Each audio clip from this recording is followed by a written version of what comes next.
Haleluya, puji Tuhan. Selamat pagi Bapak, Ibu, dan Saudara semua. Salam sejahtera di dalam kasih Tuhan Yesus Kristus. Kembali kita berjumpa dalam program Renungan Pagi di hari yang baru ini. Terima kasih kepada Tuhan untuk kasih setianya yang tak berkesudahan dan rahmat-Nya yang selalu baru setiap pagi. Dan saya yakin semua kita sudah menikmati berkat-Nya pada pagi hari ini. Sebelum memulai aktivitas kita pada hari ini, mari kita siapkan hati dan pikiran kita untuk sama-sama merenungkan firman Allah. Mari kita berdoa.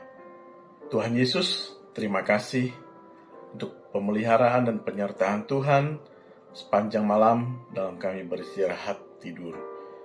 Kami boleh bangun pagi ini dalam keadaan yang baik. Kami ada di hari yang baru.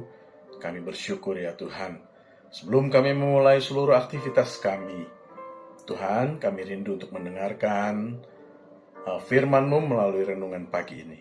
Urapi kami semua dengan kuasa Roh Kudus-Mu, sehingga kami dapat mendengarkan firman-Mu dengan baik, dan juga menjadi pelaku firman yang baik.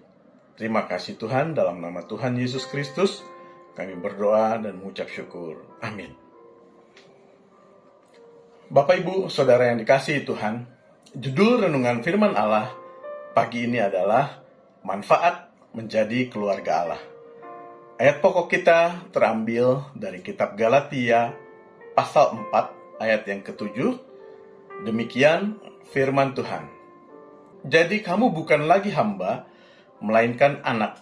Jikalau kamu anak, maka kamu juga adalah ahli-ahli waris oleh Allah. Bapak, Ibu, Saudara yang dikasihi Tuhan, dalam suratnya ke jemaat di Galatia, Rasul Paulus menegur orang-orang percaya di sana karena mereka dengan cepat meninggalkan Injil yang sejati dan tunduk pada berbagai peraturan dan budaya yang anti-Injil atau ajaran-ajaran palsu.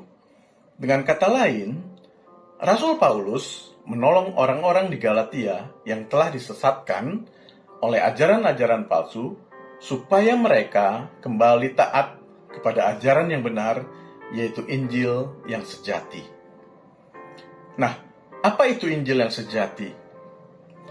Injil yang sejati adalah kabar baik yang menyatakan bahwa Allah menyelamatkan orang-orang berdosa melalui pengorbanan anaknya di kayu salib untuk menebus dosa jemaat di Galatia dan juga dosa saya dan saudara yang kita peringati melalui peristiwa Paskah pada minggu yang lalu.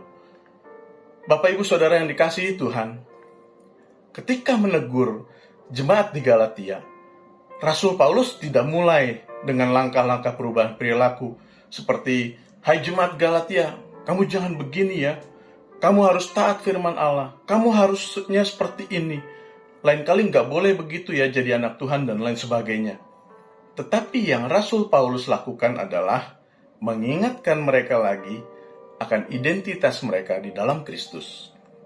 Seperti yang sudah kita baca dalam ayat pokok kita, yaitu dalam Galatia pasal 4 ayat yang ke-7 tadi. Rasul Paulus mengingatkan jemaat di Galatia bahwa mereka bukan lagi hamba, melainkan anak. Dan karena mereka anak Allah, maka mereka adalah ahli-ahli waris oleh perbuatan Allah.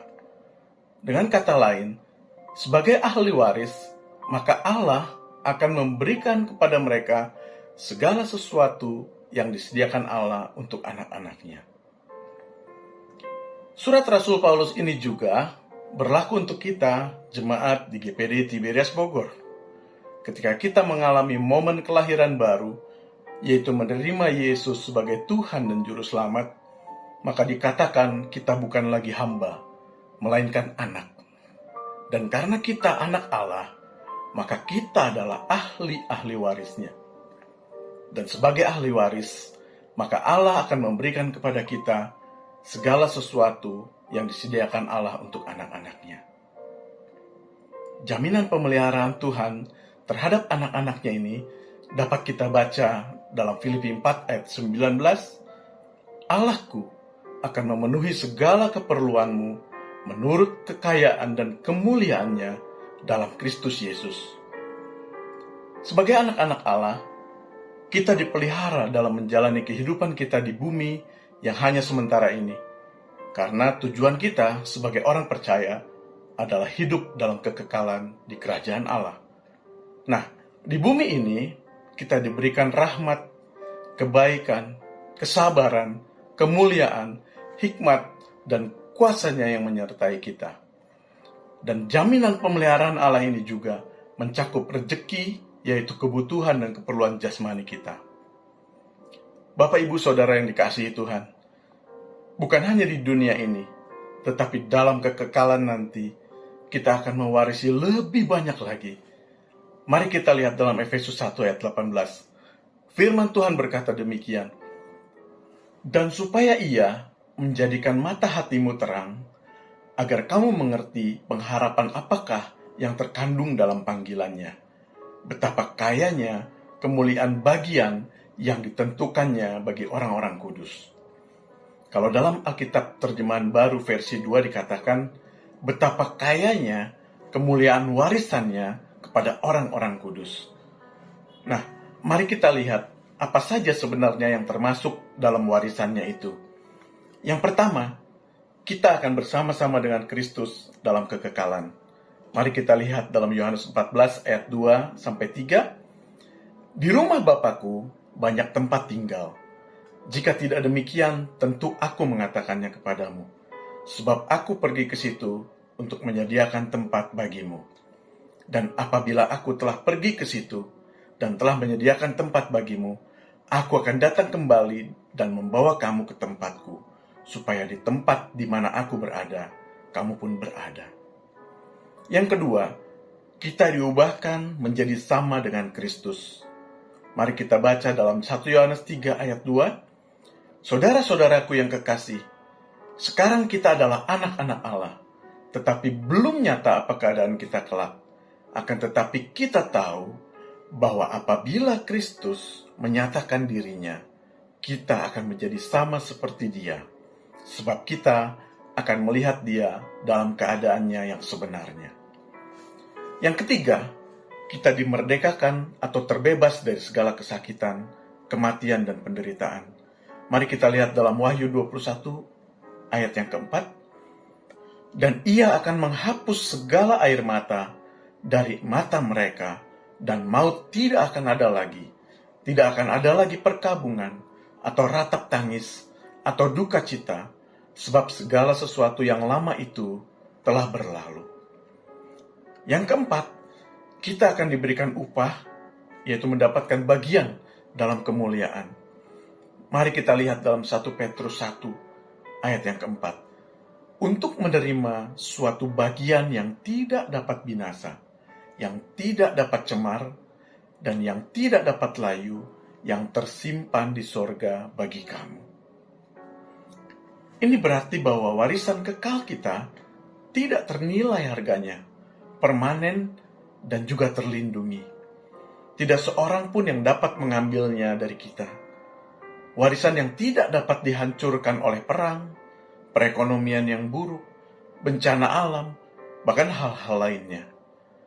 Inilah manfaat yang akan kita terima saat kita menjadi keluarga Allah, baik ketika hidup di dunia ini maupun dalam kekekalan nanti. Demikian renungan firman Allah pada pagi hari ini. Mari kita berdoa.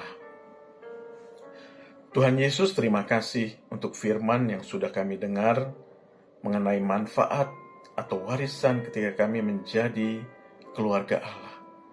Kami mendapatkan jaminan, pemeliharaan, dan penyertaan Tuhan selama kami hidup di dunia ini. Bahkan warisan kami kelak di kekekalan yang begitu luar biasa, tidak ternilai harganya. Kami mengucap syukur Tuhan, karena kami adalah anak-anak Allah. Terima kasih Yesus untuk pengorbanan-Mu di kayu salib yang menyelamatkan kami, yang menebus kami dari segala dosa dan pelanggaran kami, dan membawa kami menjadi orang-orang yang dibenarkan di hadapan Allah, sehingga kami layak menjadi anak-anak Allah. Terima kasih Tuhan untuk kasih karunia-Mu, dan kami mengucap syukur untuk firman-Mu. Biarlah firman ini tertanam dalam hati kami, menjadi rema, dan mampukan kami ya Roh Kudus untuk melakukan firman ini dalam kehidupan kami. Kalau sebentar kami akan beraktivitas, berkati apa yang menjadi pekerjaan kami, apa yang akan kami lakukan. Jadikan berhasil ya Tuhan, baik dalam pekerjaan, baik dalam sekolah kami, baik apapun yang kami kerjakan di sepanjang hari ini. Kami percaya pertolongan Tuhan menjadi bagian kami. Dan tetap jadikan kami menjadi orang-orang kepercayaannya Tuhan. Terima kasih Tuhan, kami mengucap syukur untuk firman-Mu di dalam nama Tuhan Yesus Kristus. Haleluya. Amin. Selamat beraktivitas. Tuhan Yesus memberkati kita semua.